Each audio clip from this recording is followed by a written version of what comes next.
It's close to midnight. You know what? It actually really is quite close to midnight, not even joking. It's literally 7 minutes to midnight. And yet here I am, fully dressed up. You can't even see the full dress. That's how bad it is. I do this for you guys. I just really hope that you appreciate it.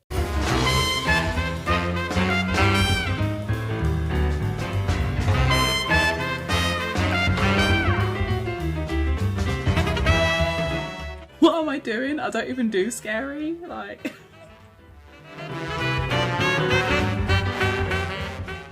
Hey guys, it's your girl Ayesha, and today I am dishing up your Strictly Slice. How are we feeling about Halloween season? Oh my goodness, I have to say, props to the wardrobe and hair and makeup department because they did pull out all the stops this week. Honestly, everyone looked absolutely fantastic. It was really hard for me to pick a best dressed. I don't think I'm even fully decided yet on who I'm gonna award best dressed to, but hey, we'll find out later on in the show. In fact, in the show, listen to me, later on in the show, like this is any big TV show. I wish. So hopefully you guys all enjoyed Halloween week. I most certainly did. I don't usually do Halloween, so like I don't do the whole like blood and gore and vampires and all that sort of madness. I don't really do that kind of thing, but I did thoroughly enjoy all of the dances. If you're new to my Strictly Slice, then hello, welcome. I do like to give my little 2 pence worth on each of the shows every week, so feel free to please join in the conversation below. I generally talk about my favourites and my least favourites, and then the ones who I think were the best dressed. So I don't tend to talk about everybody because ain't nobody got time for that. But I do like to elaborate on my favourites, and I want to invite you guys to come along and do the same. For me this week, there were 2 very clear favourites. I'll get to them in just a second, but there's another one what I thought which was fantastic, and that was Stacey and Kevin's tango. Now, I thought that her Doctor Who costume looked really, really good, and I particularly really liked the beginning of the routine where she kind of became a clock hand. And I mean, I don't know if the audience got to see exactly how well that it looked, but when it shot from up above, you could really see her moving around the face of the clock. It all just looked so good. She was so well controlled, and I loved the fact that they changed leadership roles, and it was very clear. It was a very definitive moment. Like, you could tell exactly when it was happening. You knew that she was the one taking control, and usually like the celebrities, they don't really get to learn to lead if they're the women. Normally it's always the men, so I really did enjoy that. Considering that Stacey is a non-dancer, I think that she really is proving herself, and that she really does deserve where she is at the moment in the competition. She is coming on leaps and bounds, and I can't wait to see what they get up to next week. I personally scored it an 8. The judges gave it 8.999. Again, absolutely well deserved. I think that they both did fabulously. Kevin's makeup looked spot on. It was so good, really intricate. I loved it. Before I talk about my other 2 amazing favourites, I just want to sneak in Charles and Karen for a second, because even though, yes, he did have a few timing issues, you know, whether it was starting on the wrong foot or whatever, I don't know, but I did see him lose time a few times in the routine. However, I absolutely loved the routine, and I think that his retraction was really good on his kicks and flicks.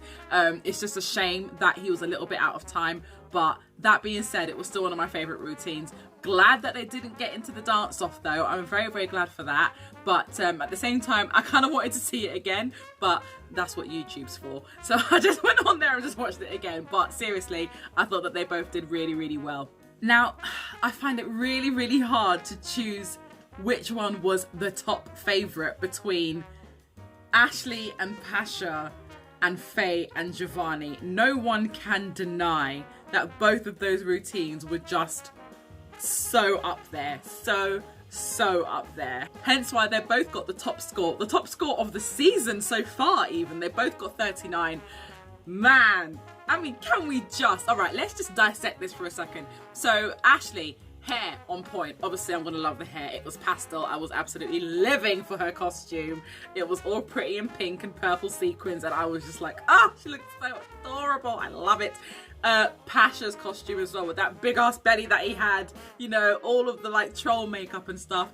It all just pulled together so well. They looked fantastic. So costume aside, the routine, full of content. You could not pack any more Charleston content into that thing. I think that they may have had a bit of help with this routine, because I think that every time that they do a Charleston, that they have access to a Charleston expert, regardless of whoever choreographed the thing, it was executed perfectly. Hence why I gave it a 10 out of 10, because it most definitely deserved that. Honestly, I couldn't get over it. The lifts were fantastic, but it's not even just about the lifts. It's the simple moves, the simple swivels. And yes, we know that she's a dancer. I know that. I'm over it. But seriously, I was absolutely living for that routine. It made me smile. It made me happy. It was so joyful. Fully deserved those marks. Absolutely. And now let's just have a little chat about Faye and Giovanni, shall we? I mean, come on. Seriously. Okay, so I'm a big fan of theatre jazz. I'm a massive fan of Chicago. So as soon as I see this, I'm like, oh my God, it's Chicago. So, you know, clearly there was some influence there. It was very Fosse-esque. I was just, oh my goodness, I was living for everything. Do you know what? I think that one might be my absolute top favourite, you know. I think it has to be. It's the one that I've watched back the most. It was just so good. Faye was whipping that hair like no tomorrow. That girl was using that prop very, very well. And it must have been so hard to incorporate the hair into the dance, because you can't trust your hair, especially when it's not yours. If you're there whipping it here, there and everywhere, the thing could just fall off at any moment. You can't trust hair. But she made it work. Oh my gosh, their makeup, everything just looks so good, and their outfits were so classic, you know. And I love just seeing them move in unison like that together. Man, I was all over that routine, all over it. And her little Michael Jackson feet, you know what I mean? It was, oh man, I absolutely loved it. That could have been on a West End stage, and I'd have been happy to go and pay money to see that dance. Seriously, it was a straight up 10 from me. I looked at my notes and I was like, don't know what else to say. It's just a 10. It's just a 10. That being said, I did notice a couple of little things, and I think that Craig picked up on this as well in the results show. I did notice a little glasses issue, and I did notice that Giovanni's glasses reveal was slightly late. But that aside, I mean, for goodness sake, it's a pair of glasses. Do you know what I mean? Who even cares? Do you know what I mean? Let's just brush that aside. For me, it was a straight up 10. The choreography was fantastic. And what I love about it as well is the fact that it wasn't a big song. You know, it was sung exactly how it should be sung. And it was very, very classy, you know. And the moves were, I don't know, they were just sort of small and sharp. But because they were just together, it just looked so effective. And they were pulling out moves that we've never seen before on Strictly, you know. I mean, obviously, because Strictly doesn't normally do jazz and stuff like that.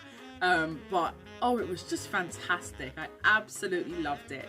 Now onto my least favourite dance of the evening. Now, this is actually really quite unfortunate, because had he danced it properly, this would not have been in my least favourites. It wouldn't have been, because I think that the story behind it, I think that just the whole, you know, concept of it was so good. And you can see that a lot of effort went into choreographing this routine. However, I just don't think it was danced very well. And that's Sean and Katya's Viennese waltz. I loved the fact that, you know, Katya was this doll and he was this crazy looking toy maker. There was a lot of great characterization there. She is brilliant at just staying really rigid. There was some really amazing moves in there, which almost made you believe that she was a doll. Even down to her makeup, you know, with the kind of cracked face and all the rest of it. It was just all really good, apart from the fact that the man just can't keep time. If you're going to be dancing to I Put a Spell on You, and the song has this beat in it driving throughout the whole song, right? It has bum bum bum bum bum bum bum bum bum bum bum bum bum bum bum bum bum bum. It's really heavy in the song. How are you not hearing that? I was utterly dumbfounded that he couldn't hear that and he couldn't keep that time. Like, it's a waltz. It's exactly the same rhythm. 1, 2, 3, 1, 2, 3, 1, 2, 3. It ain't that hard. Do you know what I mean? So because he couldn't keep the time, it spoilt the dance, and it ended up in the dance off, and then ended up going home. Personally, I think if he just listened more, then he could have saved that. You know, he really, really could have saved that. But unfortunately, it is what it is. That being said, you guys know that I love me some Team Groti. However, as amazing as the choreography was, I do feel that it was right that Graham was in the dance off, because I was not seeing as much energy as I should have been seeing in the cha-cha. I know that these two are worlds apart, but compare Danny's cha-cha, say, to Graham's cha-cha. Danny was just a lot more staccato, darling. You know, he had much straighter legs and he just had much more sort of attack with it. Whereas I feel that Graham was a bit loose in the leg and kind of looked like he wasn't quite sure what he was doing. And I felt that through the dance off as well, I felt that Oti was really trying to sort of guide him through it. And at this stage, honey, you shouldn't be getting guided through the dance when you're doing it on the floor. Do you know what I mean? You should know that.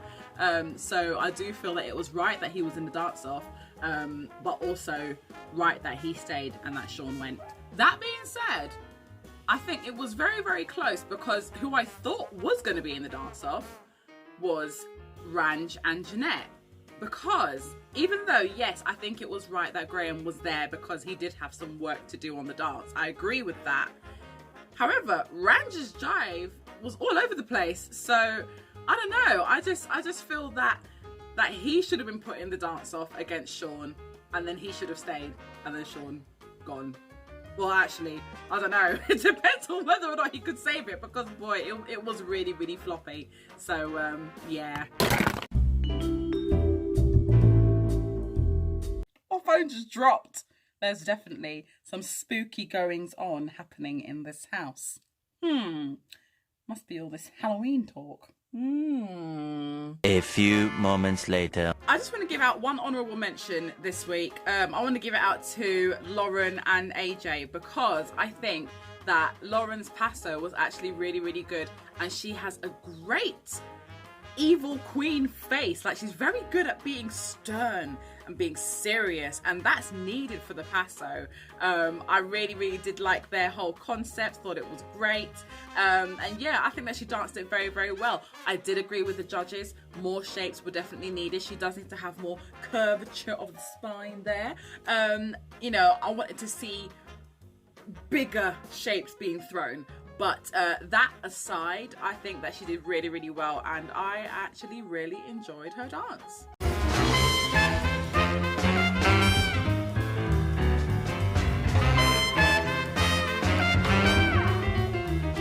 Now we come to the best dressed. Okay, as I said earlier, this is hard. This is really, really hard, because like everyone just looked absolutely fantastic.